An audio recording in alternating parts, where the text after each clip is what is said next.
Guys, well played. What an unbelievable afternoon. What is it like after, let's face it, some tough times to see this place like this? Unbelievable, unbelievable. Being here with our people, with the fans, with the team, we really know how we suffer on this during the season.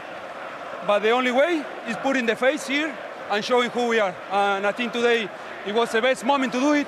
And I think the team, not just the players who were on the pitch, but also on the bench, the staff, everyone was part of that. Is the togetherness you feel with the fans, the energy that's here right now, just maybe the best you've known it?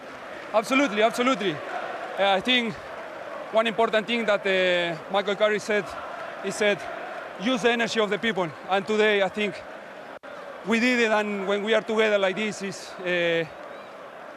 it's impossible to lose at home. Brian, is it your most special day so far in the red shirt? Yeah, I think it's one of them. Obviously, scoring in front of this stand is unbelievable. In a derby is even more. And like Licha said, the atmosphere, we used the energy of the fans today, and this place was unbelievable today. What's it been like for you in the last sort of week or two? You obviously have the pride of going away and representing your country, and while you're there and you come back, everything's changed. Yeah, obviously, when I came back, a lot of things changed, but I think we have a very good group. We've always been together, stick together. We have fantastic uni, so I think it's unbelievable. Sandra, obviously Brian got his goal. The other thing that happened today is you kept Man City as a whole, but Erling Haaland quiet. Really proud of that.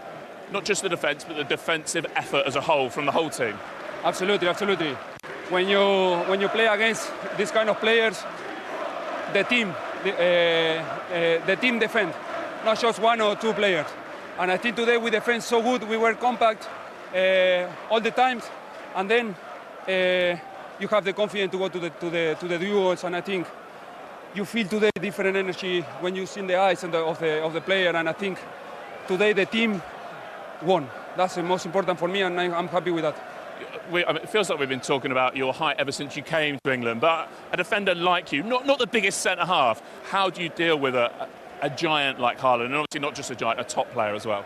Being focused the whole game. I think if you give 1 or 2 seconds to Haaland, he will score.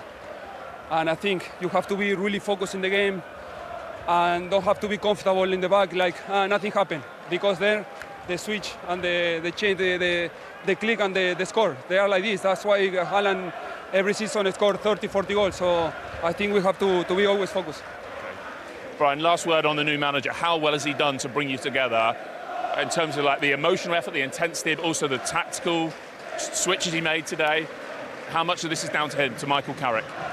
Yeah, I think it's a bit of everything. Obviously, it's not easy because we had only 3 days, and I think, as I said, because we are all together, we all want to go in the same way, in the same aim as well. So, I think we tried to be as focused as possible today. As Licha said, we've been a lot together. Everyone was defending, everyone was attacking. So, at the end, it's been a team effort today. Very good result. Well played, both of you. Thank you. Yes, he will remember his 8th Manchester United goal in the derby at the Stretford end, making those fans extremely happy. And he's just made a good point there, Peter. 3 days, I think it was 2.5 sessions on the grass they've had, Michael Carrick and his new team. So to get a response and a performance like that in that short space of time. What they've done has been absolutely fantastic. And I think more than anything, they've been talking to them. They made them understand what Manchester United is supposed to be. And then he's given them the freedom to go and do that.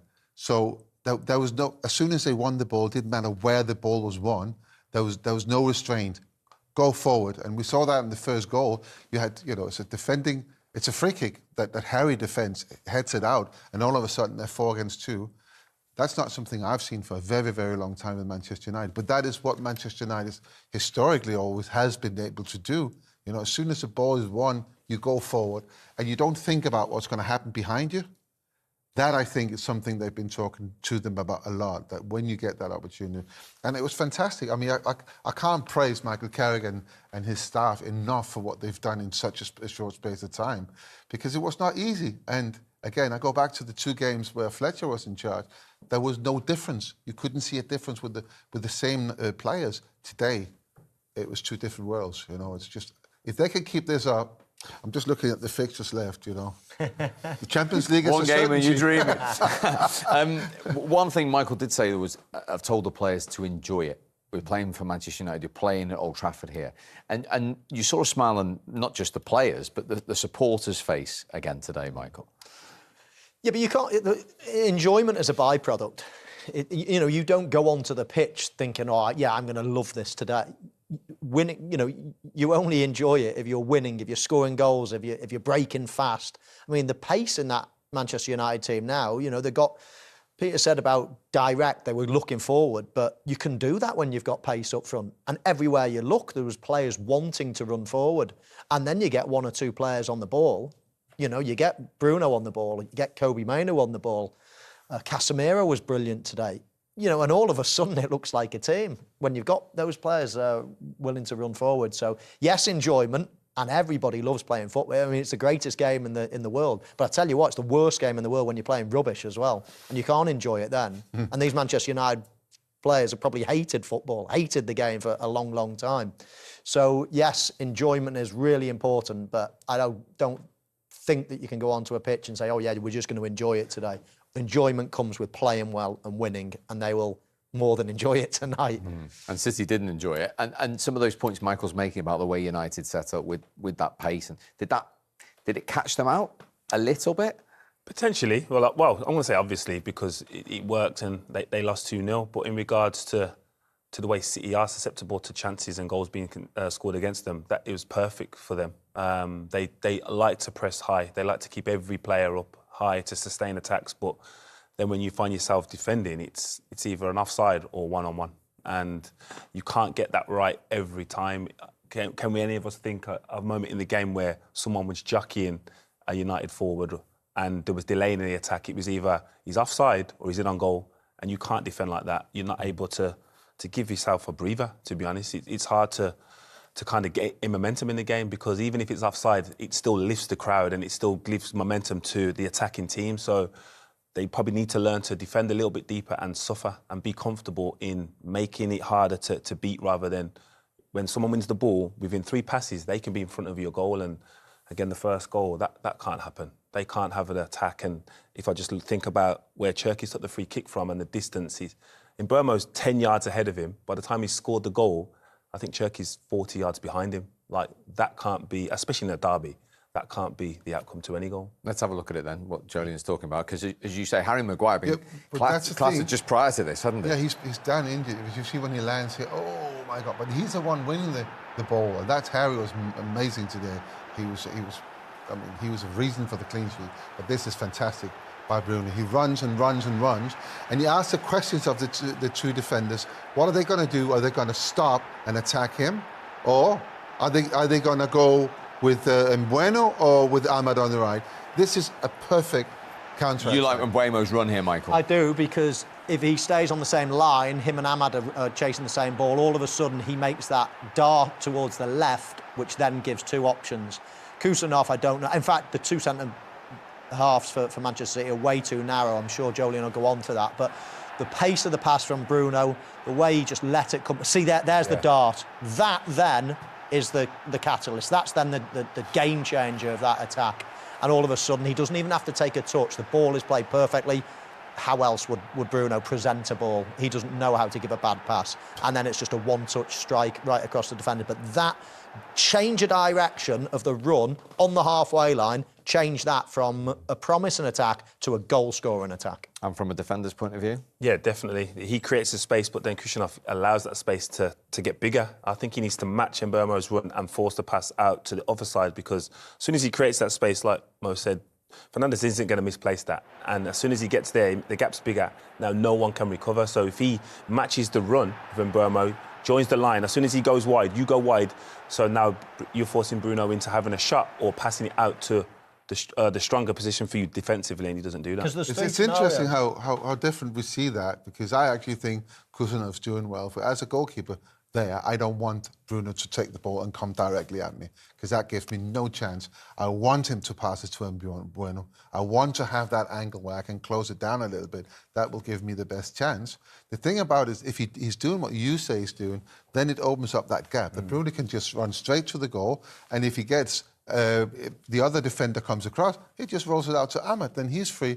And that's why I think this attack was absolutely inch perfect. I don't think they could have done much. But with that, what you're saying, them the second and third scenario of him letting Bruno take a shot or going out wide, it's delaying the attack. Yeah. Like he doesn't allow for that attack to be delayed, so no one can get back. It's so strange how different positions. Yeah. Like I agree with Joe that there's 3 scenarios. One is to pass it to the left, one's to pass it to the right, and one is to shoot from the middle. Yeah. Now, if I'm attacking, I'm thinking the Mbeumo one. I know the outcome was the goal, so it's easy to say now. But I'm thinking that is the most dangerous one. Prevent that. If anything, I'm jockeying, I'm staying wider and think, go on then. This is a bad situation. It's 3v2. But the worst, let's just let Bruno have a shot from 22 yards, 20. Let him take another touch here. Let's split a bit. Let him take another touch and have a shot. That is the lesser of the evils in my eyes. Then going to Ahmad is the next. But that one there, that is the last one you allowed to happen. Funny, because that's the one I want. That's the one you want, because that's your strength. That's your strength as an individual goalkeeper. As soon as he does that, I would come out a little bit closer, the angle down. I don't want Bruno. But when a striker comes running straight at you, there's no angle anywhere. It's directly. But he's 25 yards out. Yeah, but how he hits the ball is impossible to read, right? So you don't know if the ball's going to go to your left or your right. And as you run with a ball that bobs a little bit, you know how the ball then will react. It gives you less of a chance to save it, unless it's straight at you. But anything here makes it very, very difficult. Now, for me, this is how I'm thinking. I want Ahmad or Mbeumo to have the ball, because that gives me a chance to save it. So I want them to close it. These were the deals we all had. But it gives you more chance to save it. But it gives you the team a lesser chance. If I'm in Mbeumo's position, then I'm scoring 5 in 10. If I'm hitting it from the centre where Bruno is, I'm scoring 2 in 10. But bearing in mind, and that's me. But but as a defender, you've also got assists, and we're talking about it. But this is the amount of time he should have to think about it. Mbeumo's on his strong foot. Force it out to Darlow, who's on a weaker foot. So then, it gives the keeper more chance to make a save, where I just don't think he gives himself or the team. But OK, he passes the ball. If Kusanov's going out and closes that option down, he can still bring that ball forward. Then he passes it out to Ahmad. And don't forget, this is 4 against 2. This is a perfect counter-attack, because what we haven't spoken about yet is Doku behind. So when Ahmad gets a ball on the right, on his right foot, which is his strong foot, then it's a cross. Then you've got Mbeumo, you've got Doku, and you've got Bruno himself against 2 defenders. That's a situation I wouldn't like. I know, but that's another pass and another pass. Yeah. It's time and more things that can go wrong. Bang, bang, goal, it's finished. Discussion and debate, because we must move on to show 2-0. Now, you've been bemoaning, like all the United fans recently, the lack of options off the bench. What about Cunha off the bench? I was disappointed he didn't start the game, but when he came on, he made such an impact. This should never, ever lead to anything, but the quality of what he's doing here is just perfect. Then, of course, Rico Lewis goes to sleep. He's just been booked. I don't know if you're thinking about that. And Doku just nips in front of him and scores. But Mbeumo coming on and doing that, it's just... And we have, again, let me just repeat what I've said a few times today. That is, again, something that we haven't seen too much of in the last couple of years. Somebody crossing the ball, And what about Rico Lewis's role in that, Jolene?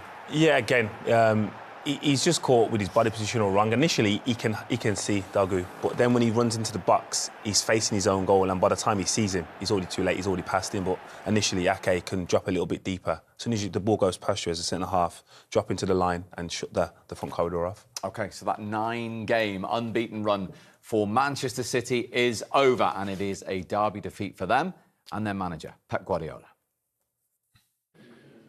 Well, Pep, obviously the result was a disappointment. What did you make of your team's performance? Better team won.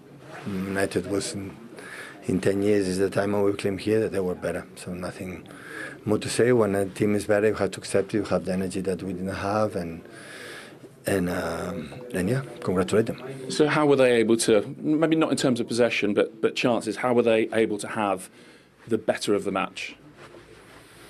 No, they had the chances at the end and the crosses, and of course the goals they conceded was poorly. You know that always United have been a transitional team, and we didn't control. But in general, we can talk about this action or the other action, or the in the beginning of the game or whatever. So I think we had the duty to analyze the game in general, and they were better.